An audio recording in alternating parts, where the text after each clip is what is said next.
Hello everybody, this is Jeffrey GT7 and welcome to the episode. In this episode we're going to be using the GTR LM Nismo Hybrid at Sardegna. So in this episode I'll be covering on how to get the car. I'll be also showcasing on how to grab this livery too, just in case you even a copycat yet to the car. I also will share the setup and most importantly what to expect from this car in the race itself. Should be overall pretty effective and pretty easy way to gain a lot of credits at Sardegna. May not be as quick as a Group C like a 778B or the Nissan R92 CP, but still overall a great car to have just in case if you do not have those cars or if you're looking for a different car to use to farm at Sardegna. So without any further ado, let's go ahead and jump into the action. So in order for the first part, it's going to be on how to grab the car. Well, that actually is a good question, and thankfully it is pretty easy to get in the game. The only thing you need to pretty much have is over 1 million credits for the car's worth and also for parts. As you can see, this car is a all-wheel drivetrain hybrid. It used to be a front engine, front wheel drive base, which is quite interesting, but it was actually drawn to my attention a couple days ago that it actually has changed to an all-wheel drive drivetrain. So should be something to be used to pretty much compare this to the Toyota hybrid that's also in the showroom that costs about 2 million credits. So I'll be doing that car in the near future just to compare which car is great. So just get 1 million credits and you'll be good to go.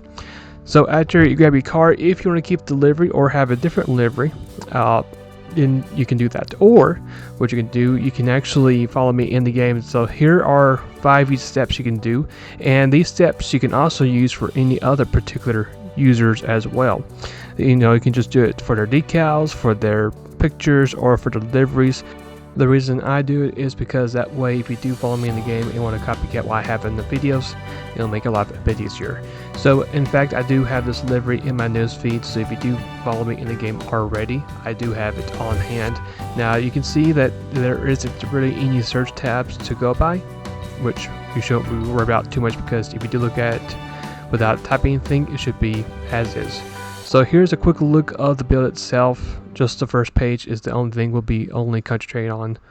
Racing hard tires with a downforce and the fully customized bound transmission. I would recommend just pause the episode and just copy down the numbers. Once you do get the numbers all copied out, you should be in good shape for the race. So let's go ahead now and head toward the race right now.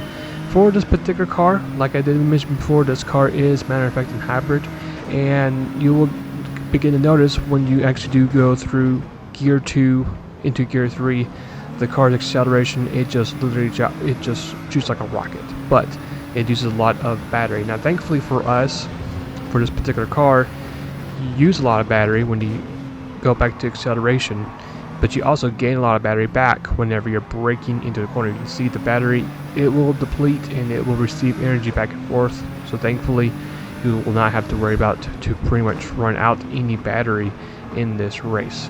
I would also recommend running Fuel Map 1 for this whole entire race too. Now if you're curious on what the speed is kind of like for this car, it's pretty much similar to the Viper, but maybe a couple of tenths slower than the Viper on the straight.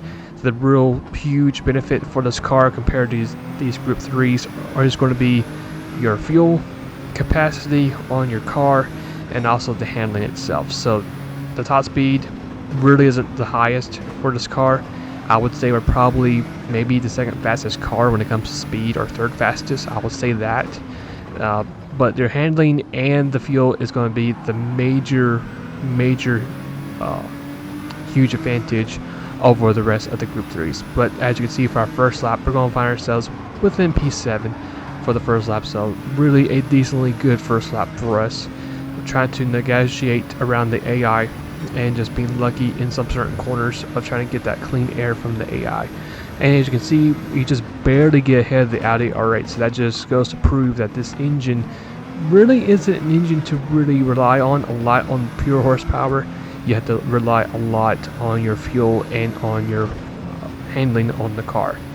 So once we find ourselves in P6, we actually do manage to get toward the front we're going to go ahead and fast forward to what's going to be lap 4. It's going to be not only our lap to take the lead away from the Viper, but it's also going to be our official hot lap for the race. So I would recommend that you guys stay behind, watch the hot lap, see what the car is doing, and then I'll see you guys when we get to our pit stop.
Okay, so let's go ahead and fast forward to lap number 8. This is going to be our one and only pit stop for this race. So what I'll be doing here for this car is going to be, of course, changing tires and adding fuel.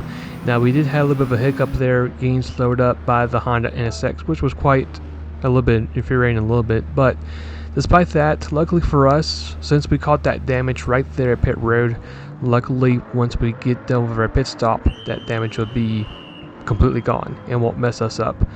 But as I mentioned before, we're going to go ahead and change tires, get ourselves a fresh pair of tires for the car, and for the fuel we're going to stop right close to that diamond icon. Once we stop at that diamond icon, a little bit past it, give us a little bit of assurance to finish up the race. We go back out the racetrack, do a couple time trial laps trying to avoid the AI, get that clean air as well, and not too shabby of a run. It's going to be a very decently good run for this car. It's going to be a 24-27. So like I did mention before, in the near future I'll have to use the group the hybrid Toyota, and we can just do a comparison, contrast, and see which of these hybrids are in fact better than the two. So really decently good run. So if you do have the funds for that car, I would recommend giving it a shot, and hopefully it'll help you out at Sardegna.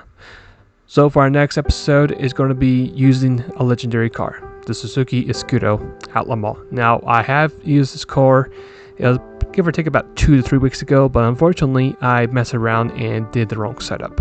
It was supposed to be a swap build. Instead I mistakenly done the stock build. So I'm going to actually make Menza right, and we're going to make this build a swap build. So looking forward for that, and can't wait to see what this car can do. So hopefully you guys enjoyed today's episode. If you did, why not go ahead and leave a like. If there's a particular build that you'd like for me to try out in any of these money grind builds, you're more than welcome to add your suggestions below in the comments section. If you also want to check out the last episode I did covered, there it is right there for you to go out and check out, and hopefully that will help out as well. And if you guys really enjoyed today's video and like to see some more of my episodes in the future, you're welcome to subscribe to the channel as well. With that being said, hope you guys take care, and I'll see you later.